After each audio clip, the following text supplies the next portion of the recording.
కాకినాడలో విద్యార్థినులు పేరెంట్స్ ఆందోళనకు దిగారు. తమకు క్వాలిఫైడ్ టీచర్స్ కావాలంటూ రోడ్డు ఎక్కడం ఆసక్తికరంగా మారింది. అర్హత కలిగిన ఉపాధ్యాయులతో చదువు చెప్పించాలంటూ కాకినాడ జిల్లాలోని ప్రభుత్వ పాఠశాల ముందు విద్యార్థులు తల్లిదండ్రులు నిరసన చేపట్టారు. కాకినాడ శ్రీనగర్ గర్ల్స్ హైస్కూల్లో ఇటీవల డిప్యుటేషన్ ప్రక్రియ జరిగింది.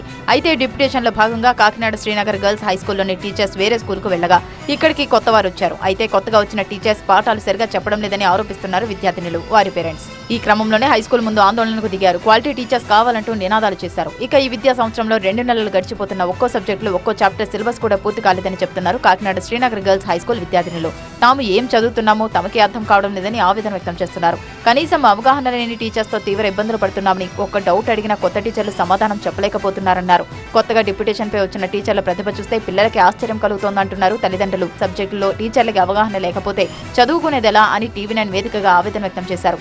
సమస్యను విద్యాశాఖ అధికారుల దృష్టికి పలుమార్లు తీసుకువెళ్లినా పట్టించుకోలేదని ఆరోపించారు. క్వాలిటీ టీచర్స్ ను నియమించమని అడిగితే డీఈఓ తమ పట్ల రెస్పెక్ట్ లేకుండా మాట్లాడారని ఆవేదన వ్యక్తం చేశారు. మొత్తంగా విద్యాశాఖ ఉన్నతాధికారులపైన స్పందించి మంచి చదువులు చెప్పించాలని వేడుకుంటున్నారు విద్యార్థినులు, పేరెంట్స్.